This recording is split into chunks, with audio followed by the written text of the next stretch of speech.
মা হবার পর টক্সিক সিনেমায় সাহসী দৃশ্যে অভিনয় করায় সমালোচনার মুখে পড়েছেন কিয়ারা আদভানি। নেটিজেনদের একাংশের প্রশ্ন, এমন চরিত্রে কেন অভিনয় করলেন অভিনেত্রী? এবার সেই প্রশ্নেরই জবাব দিলেন কিয়ারা।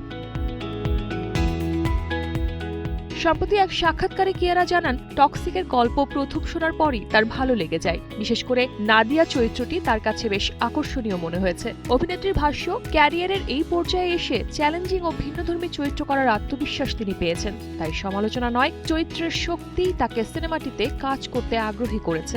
একমাত্র স্মার্ট সিটি বসুন্ধরা, আধুনিকতায় এক ধাপ এগিয়ে।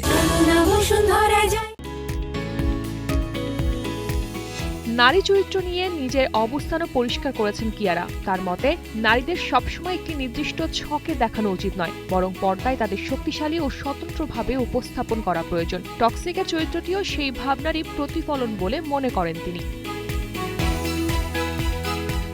দক্ষিণী তারকা যশের সঙ্গে জুটি বেঁধে সিনেমাটিতে অভিনয় করেছেন কিয়ারা। গীতু মোহন দাস পরিচালিত ছবিটির চিত্রনাট্যে যশও যুক্ত আছেন। ইংরেজি ও কন্নড় ভাষায় নির্মিত টক্সিক পরে হিন্দি, তেলুগু, তামিল ও মালায়াম সহ একাধিক ভাষায় মুক্তি পাবে।